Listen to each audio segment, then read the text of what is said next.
kyamukola kya bbeeyi okuba nga mubona emboozi zaife kwa media bambi omwe bali kutugobera kituyizaamu amaani era tusaba bakali ku subscribing to go ahead and subscribe, like and share our videos. Nze Yolisigira Yazid nga wenkobya abayakabambi, go ahead and subscribe, don't just stop at watching. Amawire agaliwo mu Uganda ganaku magategeerera nti abaire speaker w'olukiiko olukulu olw'eggwanga JACOB OULANYA bambi avuire mu bulamu obw'ensi eno era President Museveni president ow'eggwanga alangirire mu butongole nti abaire speaker w'olukiiko olukulu olw'eggwanga JACOB OULANYA afiire. So ngo YY media tuvuire yutwide tubakobera oba oliawo ki bulwaire ki obwise JACOB OULANYA naddala ku kitanda yabaire mu Seattle mu United States of America. Then ekintu ekindi mukitegeere yayingira atya mu byobufuzi tulina obategeeza oba oliawo ki ekiiraku ko Abannayuganda bali kwebuuza ki ekiiraku speaker wa parliament afiire, ki ekiiraku, nani agyogemeera, bali kujja kulonda. So we are here to answer those questions, tuwa tubayambeku oba oliawo okwiramu ebibuuzo ebyo wabula ng'ekiriwo amawulire gakufa kwa speaker wa parliament ow'ekitiibwa JACOB OULANYA. Nga tukale kujja kukufa kwe mulina okukitegeera nti JACOB OULANYA nga ono yalondebwa nga member wa parliament wa Omolo County era mu bitundu ebya Acholi, yabikaminga speaker wa parliament oba yafuuka speaker wa parliament nga 24 omwezi gwa May omwaka ogwo oguwaire oluvannyuma olwaka akaibugumu akali wagati we neyali mukama we Rebecca alitwala Kadaga. Mwide bulungi nti Rebecca alitwala Kadaga kuno ekibiina kye kibe kimuwanga kadi ekya NRM kuno kadi baji mwema bakati bali kujiwa OULANYA era mwene yakuba ati alina obugagezi yaida kuba independent wabula nga wembako nti akawulo kali kaibugumu nga ni President Museveni yavaayo yajja lwatu yatandika okubira JACOB OULANYA campaign kakuyege okubona nga NRM etwala ekifo kino ekyenkizo ekya speaker wa parliament era nga bambi ebyava mu kulonda n'ebyo nti JACOB OULANYA wano we yafuukira speaker ow'olukiiko olukulu olw'eggwanga. Of course waliyo abandi abavugana naddala okuva mu opposition wabula okuvuganya okw'amaanyi kwali wagati wa Rebecca alitwala Kadaga ni JACOB OULANYA. Wabula JACOB OULANYA ono oluvannyuma lw'okulondebwa obwa speaker bwa parliament waliwo ebitaja bulungi era nga oba oliawo awo naawe atandikira obulwaire bwe kuba ekyaliwo nti oluvannyuma olw'okumulonda ku bwa speaker bwa parliament tugiye tumubona nga abeere nga tatyama naddala mu nkiiko da parliament okudikubiriza era nga wano obulwaire bwe bwatandikira nga teba bulungi nga buli kiseera aba kuliya era nga enti amedisinga da parliament omumyuka we Anita Among nabeere nga bambi adikubiriza dona JACOB OULANYA kasooka bamulonde kuba member wa parliament abeere nga mu parliament tabaamu nga alina ebimuluma mu mubiri era nga gye buviire kwawo about 2 months obulwere bweyongera mu irala baba nga bamulumusa ere mu idwaliro mu bitundu bya Seattle mu United States of America. Eidwaliro lino n'agamu ku madwaliro ag'amaanyi agakabi naddala agaidandaba abakungu era nga omwavu mwotamu ku mito gyayo buli kintu kibaayo. Eidwaliro lino eri Seattle ono omukulu speaker wa parliament babe nga bamulwakiza ni kugamu ku madwaliro ag'amaanyi mu United States of America oba mu nsi ya America era nga bamwotamu ku mito tasobola kujjayo. Madwaliro gano ga bakungu buli kintu kibaayo era nga madwaliro gano tubeetaaga nabagenza jaso bakobera batolaga ku mulwaire detailside edifa ku yavuire family ye so abagenzi obaganayo buli kikolo kyaganayo eidagala tibiringa ebya Uganda nti gyogule byabya bibaayo. So ate nga abasinga kuba mu idwaliro muno tutegeezebwa nti bakugu, there are experts, there are professionals eza byakugezesa, so idwaliro liba ery'amaanyi era nga abakungu abasinga bambi okuva mu mawanga ag'endawulo beetanira eno idwaliro lino eriri mu United States of America wali e Seattle. Omwami JACOB OULANYA yabeere nga bamwidandabira. Ono amaze ekiseera nga ajja waira aye wabula ku mulundi guno gwe yajja embeera tabeire ennungi era nga abantu bangi batandika okuvaayo, batandika okwogera ku bulwaire obuluma Speaker wa Parliament nga bakuba nti amaanyi gali kuba waamu kuba enkiiko edisinga eda Parliament abeere nga tadukubiriza nga Deputy Speaker n'adukubiriza era nga kino kyaviira ku Deputy Speaker Anita Among nga ali wala n'emikwano gya JACOB OULANYA nga Chief Justice then ni Nobert Mao okuba nga bajja mu idwaliro e Seattle mu America okubona embeera yona eryetya oluvannyuma lw'Abannayuganda okumala ibbanga nga balina okutegera ku mbeera ya JACOB OULANYA era nga eriyo n'Abannayuganda bambi abajja mu maiso no batandika okumubika balaga nga avuire mu bulamu obw'ensi wabula oluvannyuma lwa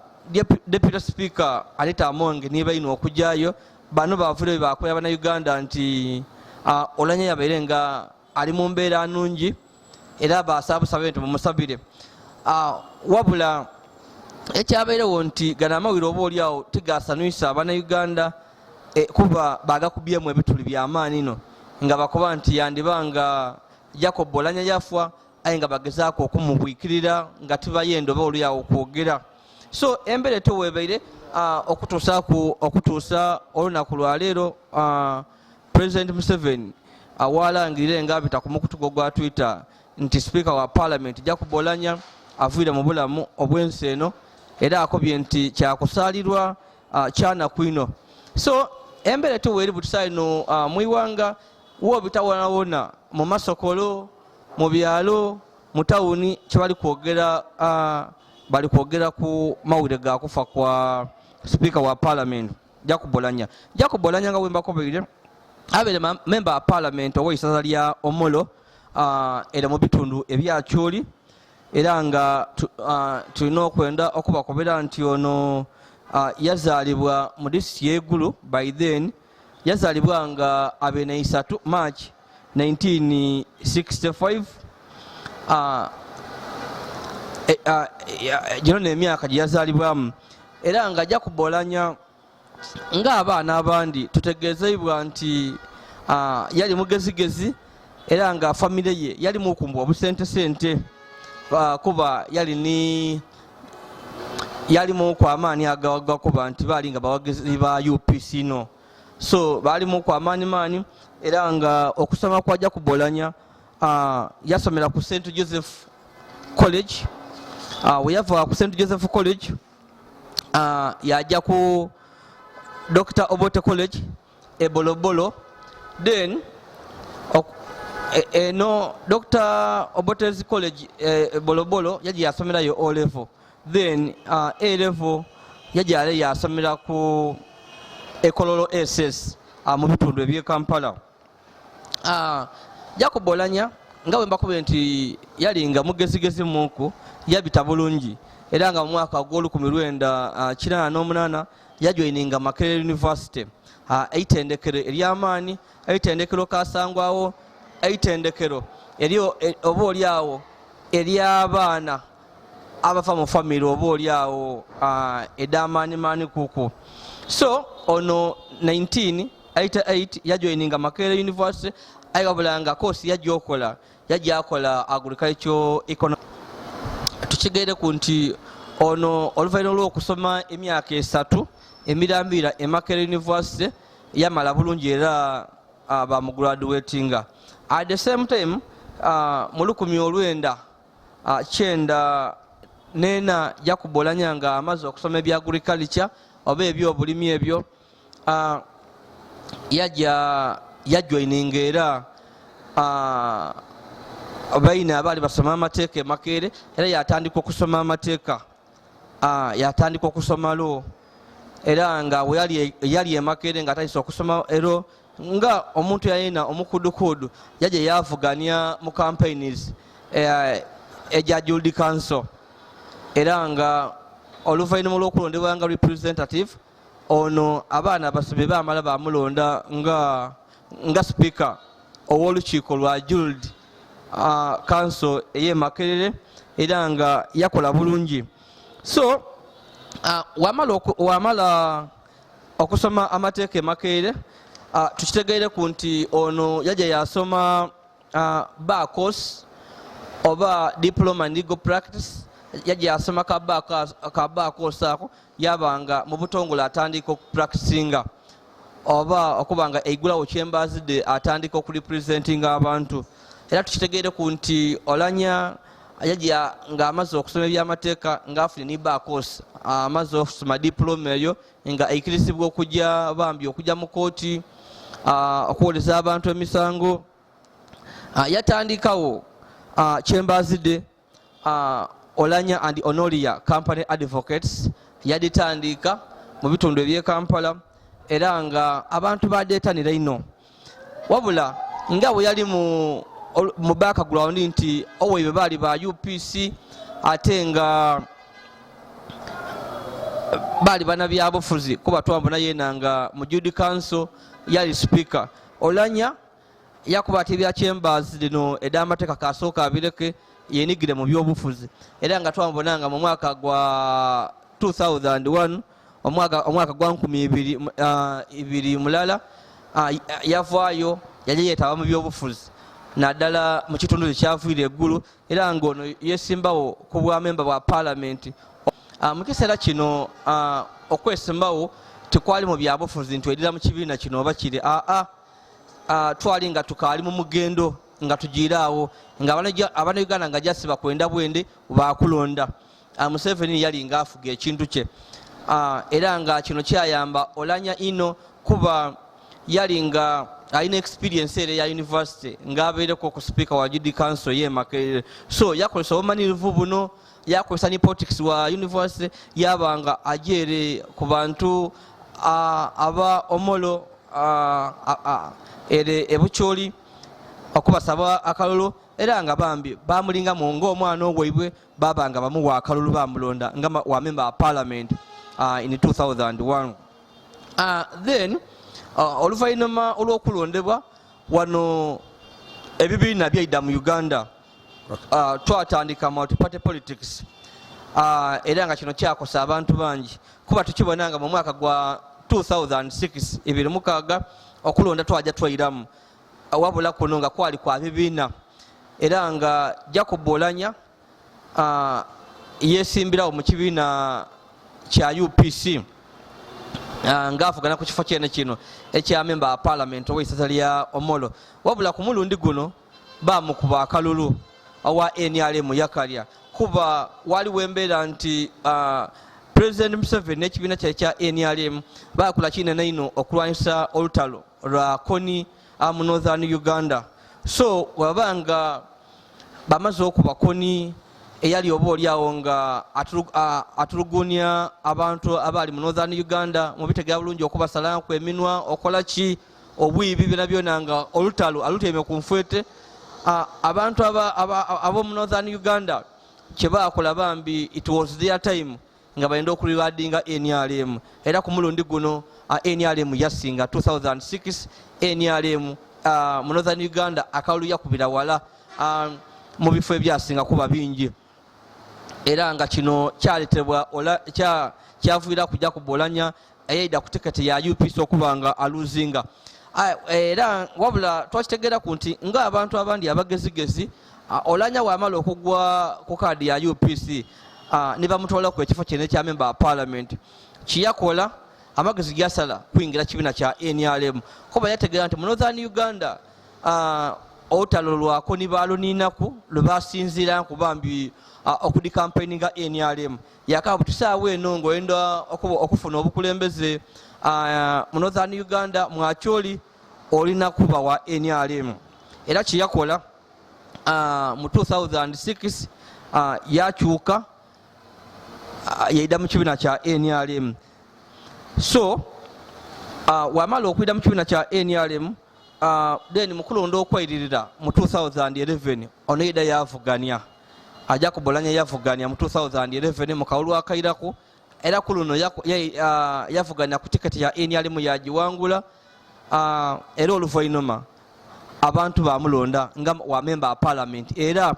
ow'essaza lya Omolo wabula ku mulundi guno nga yayidira ku tiketi ya NRM era nga oluvannyuma lw'okulondebwa member wa parliament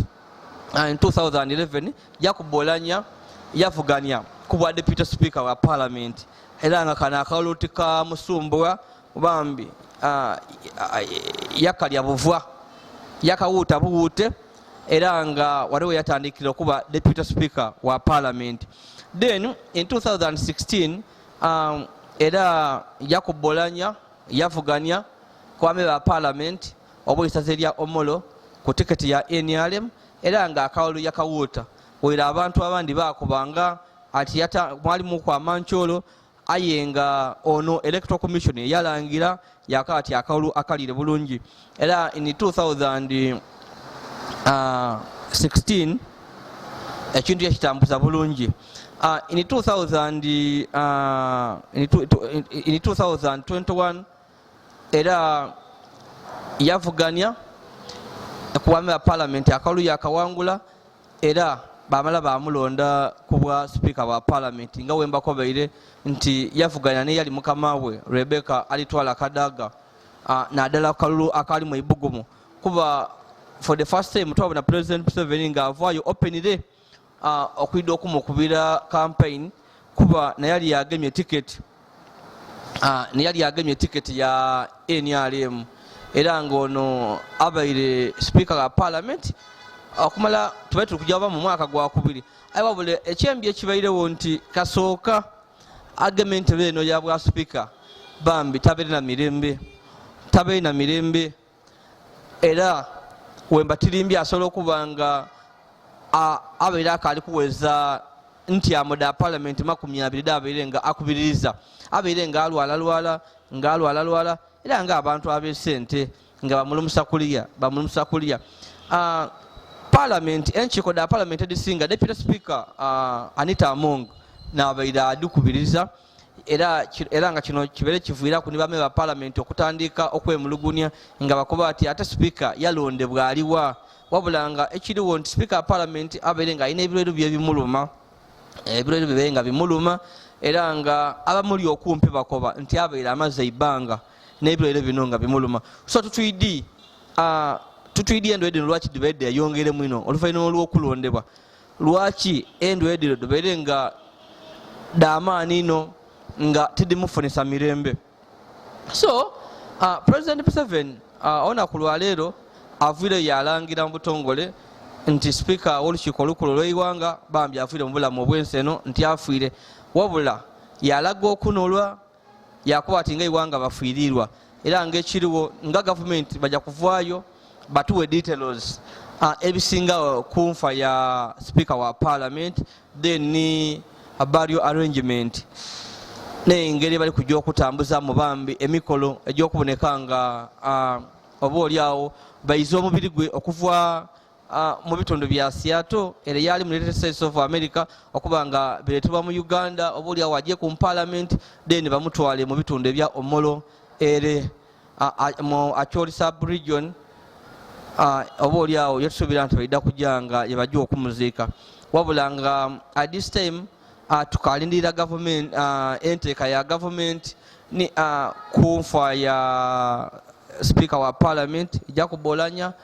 then n'ekintu ekindi oba oliawo ni details okutuwa details edisinga ku omukulu oba omukungu ono yafuire ki ebintu bingi biri kwogerebwa aye nga abasinga bali kwogera eno biri around politics abanuganda nga mubidi ku social media bali kwogera era ebindi muli kubibona nga bakoba nti obulwaire buno bere balina engeri bali kububonamu so at the moment tuli kulinda position ya government okutukubira details then twatwida kubakobera abannayuganda kyebali kwogera n'amawulire oba olyaga n'amawulire abantu getuli kujja nga tufune okuva mu nsonda edesigika okuva mu famire ge bali kutukobera oba olyawo kyaviire ku speaker wa parliament okufa. So at the moment tuli kulinda position ya government okutukobera kyekyaviire ku omukulu okufa then okuva n'entegeka ennambula okufa. President Museveni ku tweet yakoze ku social media alaze nti ng'eiwanga bali mu kukungubaga nti bafiirirwa bali mu kunola olwa speaker wa parliament okuba nga afiire mu bulamu obw'ensi eno.